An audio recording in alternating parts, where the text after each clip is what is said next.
টানা ১৫ বছর ক্ষমতায় থেকে শুধুমাত্র ভারতকেই খুশি করেছে স্বৈরাচারী ও লেডি হিটলার হাসিনা। সবকিছু উজাড় করে দিতে একের পর এক চুক্তি করেছে, যাতে বাংলাদেশ ও জনগণের বিন্দুমাত্র উপকারে আসেনি। উল্টো দিনকে দিন ভারতের জাতাকলে আটকে যাচ্ছিল বাংলাদেশ। সীমান্ত জেলাগুলোকে বানিয়ে ফেলেছিল ভারতের নিজেদের এলাকা। বাংলাদেশকে ভারতের প্রদেশ হিসেবে রূপান্তর করতে একটি দুটি নয়, ১০০টিরও বেশি চুক্তি করেছিল জালিম হাসিনা। বাংলাদেশের ভেতর দিয়ে চলবে ভারতের ট্রেন, এমন একটি চুক্তির মধ্য দিয়ে রেল ট্রানজিট দিতে চেয়েছিল হাসিনা, যেটি কার্যকর হলে লাভের চেয়ে বেশি ক্ষতি হতো বাংলাদেশের।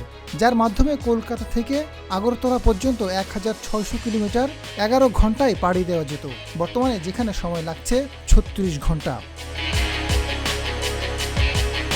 এর আগে নৌ করিডোর চুক্তি হয়েছিল, কিন্তু তাতে বাংলাদেশ কোনো লাভ হতে পারেনি।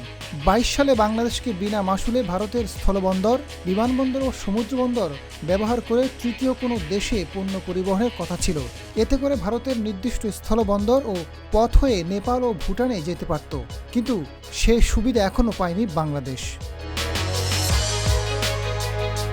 এছাড়া তিস্তা ও ফারাক্কার মতো ইস্যু, সীমান্ত হত্যা অথবা নেপাল ভুটানের সাথে সরাসরি যান চলাচলের মতো অনেক বিষয়ে বাংলাদেশের স্বার্থ রক্ষা হয়নি।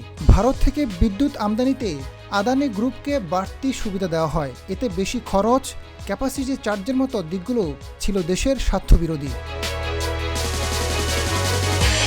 রামপাল বিদ্যুৎ কেন্দ্র নিয়ে কম সমালোচনা হয়নি, এরপরেও সেটি নির্মাণ করা হয়।